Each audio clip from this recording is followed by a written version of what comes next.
అందరికీ నమస్కారం. కలియుగ ప్రత్యక్ష దైవం, కోరిన కోరికలు తీర్చేటువంటి కొంగు బంగారం అటువంటి స్వయంగా స్వామివారు కొలువైనటువంటి తిరుమల తిరుపతి దేవస్థానం ఇవాళ స్వామివారిని దర్శించుకోవడం చాలా సంతోషంగా అనిపించింది. తెలుగు రాష్ట్రాల ప్రజలు,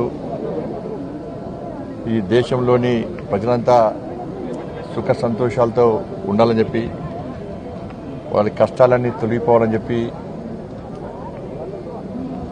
అదేవిధంగా ఈ దేశాన్ని అభివృద్ధి బాటలో నడిపిస్తూ నిత్యం పేద ప్రజల గురించి ఆలోచిస్తూ ఒక శక్తివంతమైన భారతదేశ నిర్మాణం కోసం తల్లి భారతమాతను విశ్వగురు స్థానంలో ప్రతిష్ఠించాలని చెప్పి ఏకైక లక్ష్యంతో, ఒక దృఢ సంకల్పంతో ముందుకొస్తున్న ఆ నరేంద్ర మోడీ గారికి ఆ స్వామివారు ఆశీర్వాదాలు అందించాలని చెప్పి, నరేంద్ర మోడీ గారిని కాపాడాలని చెప్పి, ఈ దేశంలో కాపాడని చెప్పి స్వామివారిని వేడుకోవడం జరిగింది.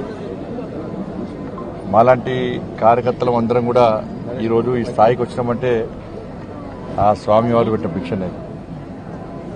వాళ్ళ నిజంగా 7 కొండల వారు కేవలం 7 కొండలకే పరిమితం కాకుండా ప్రపంచవ్యాప్తంగా వ్యాప్తి చెందినటువంటి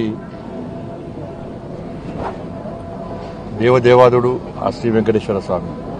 కాబట్టి అటువంటి స్వామివారిని దర్శించుకోవడం చాలా సంతోషం. ఇక్కడ చూస్తుంటే మనం ఇప్పుడు ప్రశాంతమైన వాతావరణం ఉంది. ఒక భక్తియుత ధార్మిక వాతావరణంలో నిర్వహణ కొనసాగుతున్నది.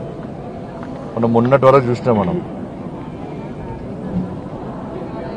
దేవుణ్ణి నమ్మని వాళ్ళు, ధర్మం గురించి ఆలోచించని వారు, పేరుకు నామాలు పెట్టి స్వామివారి ఆస్తులకు పంగనామాలు పెట్టేటువంటి ఆ నయవంచకులు పోయి నిత్యం వెంకటేశ్వర నామస్మరణతో ఆ స్వామివారికి సేవ చేసేటువంటి సేవకుల రాజ్యం వచ్చింది. వాళ్ళు ఇవాళ రాజకీయ నిరుద్యోగులకు పునరావాస కేంద్రంగా, పదవుల కోసం ఇన్ని రోజులుగా ఈ టీటీడీని వాడుకునే ప్రయత్నం చాలా మంది చేసింది. నేను చాలా సందర్భాల్లో చెప్పినాను, మేము ఎవరు కూడా ఏ మతానికి వ్యతిరేకం కాదు, ఏ వ్యక్తులకు వ్యతిరేకం కాదు, ఏ మతానికి కించపరిచే వ్యక్తులం కాదు. కానీ హిందూ ధర్మానికి వ్యతిరేకంగా, హిందువులు ఆరాధ్య దైవంగా భావించినటువంటి ఈ పవిత్రమైన ప్రాంతాన్ని అపవిత్రం చేయడానికి, వారి ఆస్తిపాస్తులు పెంచుకోవడానికి, శ్రీవారి ఆస్తులను కొల్లదోయడానికి, ఇతర మతస్థులకు అధికారం అప్పచెప్పడం వలన ఎలాంటి అనర్థాలు జరిగినో మనందరికీ తెలిసిందే. అందుకే 2 కొండలవాడ గోవింద గోవింద అనే వ్యక్తులు వేరు. ఆ అరాచక నయవంచక పాలన పీడ విరగడైంది. 7 కొండలవాడ వెంకటరమణ గోవింద గోవింద అనేటువంటి సేవకులు ఎవరు వచ్చారు? వాళ్ళు ఏం చేసారు? వాళ్ళు ఇన్ని రోజులుగా స్వామివారికి సేవ చేయడం ముఖ్యం కాదు వాళ్ళకు. నేను నిన్న వచ్చిన సాయంత్రం, నిన్నటి నుంచి వస్తుంటే ఇక్కడ సిబ్బంది కానీ, అనేక మంది భక్తులు కానీ, ఇక్కడ గత పాలకులు, గత కమిటీ నిర్వాహకులు చేసినటువంటి నిర్వాహకం గురించి చెప్తా ఉన్నారు. అక్రమ దందా, లంగ దందా, లఫంగ దందా, దొంగ దందాలు చేసి వాళ్ళ స్వామివారి ఆస్తిని, జాతీయ సంపదను కొల్లగొట్టే ప్రయత్నం చేశారు. వాళ్ళ ఎర్రచందనం, వీళ్ళంతా వీరప్పన్ వారసులు. అంతా కూడా వీరప్పన్ వారసుల చేతిలో మొన్నటి వరకు కూడా టీటీడీ ఉండే. స్వామివారి పవర్ ఏందో తెలుసు, స్వామివారి శక్తి ఏందో తెలుసు. సరే 10 సంవత్సరాలు వాళ్ళు ఆడిందే ఆట, పాడిందే పాట కావచ్చు. ఇవాళ ఏమైంది పరిస్థితి? స్వామివారి జోలు పోతే ఏమైంది పరిస్థితి?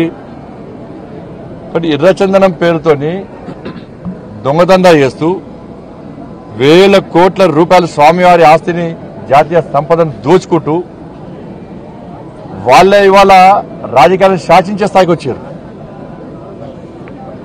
రాజకీయ నాయకులను వాళ్ళ గుప్పిట్లో పెట్టుకుని ఎన్నికల్లో గెలవాలన్నా, ఎన్నికల్లో ఖర్చు పెట్టాలన్నా, పార్టీలు నడవాలన్నా, చివరకు ప్రభుత్వాన్ని కూడా అప్పులు ఇచ్చే స్థాయికి వచ్చినంటే ఇంతకన్నా దుర్మార్గం ఇంత సిగ్గుచెట్టి కూడా కాదన్న విషయాన్ని మనం గుర్తుంచుకోవాలి. తప్పకుండా దీన్ని వదిలిపెట్టే ప్రసక్తి లేదు. గతంలో విషయంలో చంద్రబాబు నాయుడు గారు మాట్లాడారు, పవన్ కళ్యాణ్ గారు మాట్లాడారు, మా భానుప్రకాష్ గారు మిశ్రాజులు అందరూ కూడా ఈ విషయంలో చాలా సందర్భాల్లో ఫైట్ చేశారు. కానీ వాళ్ళ ఆలోచన ఏంది, ఉన్నన్ని రోజులు ఈ ఎర్రచందనం పేరుతో మొత్తం దోచుకోవాలి, శ్రీవారి సమాధానం దోచుకోవాలి, మేము కోటీశ్వరులుగా మారాలని చెప్పి ఒక దురాలోచనతో వాళ్ళు ఇన్నోళ్ళు ఇక్కడ నిత్యం పాలన కొనసాగించారు. కాబట్టి దాన్ని వదిలిపెట్టే ప్రసక్తి లేదు. పూర్తిగా ఈ విషయాన్ని మా కేంద్ర హోంశాఖ మంత్రులు అమిత్ షా గారు తీసుకొస్తాం. తప్పకుండా దీన్ని నివేదికలు తెప్పించుకుంటాం. ఎర్రచందనం స్మగ్లింగ్ పేరుతోని స్వామివారి సంపదను, జాతీయ సంపదను ఎవరైతే దోచుకున్నారో, అక్రమ దందా చేశారో ఆ మూర్ఖులను వదిలిపెట్టే ప్రసక్తి లేదు. మా మీద ఏ రాజకీయ ఒత్తిడి ఉండదు. రాజకీయ ఒత్తిడిలకు భయపడేటువంటి వ్యక్తులం కాదు. మేము ప్రజా సంపదను, శ్రీవారి సంపదను, జాతీయ సంపదను కాపాడే వ్యక్తులం. ఇన్ని రోజులు మీరు ఆడింది ఆటపాడు. ఇక్కడి నుంచి జరిగే ప్రసక్తి లేదు, వాళ్ళని వదిలిపెట్టే ప్రసక్తి లేదు.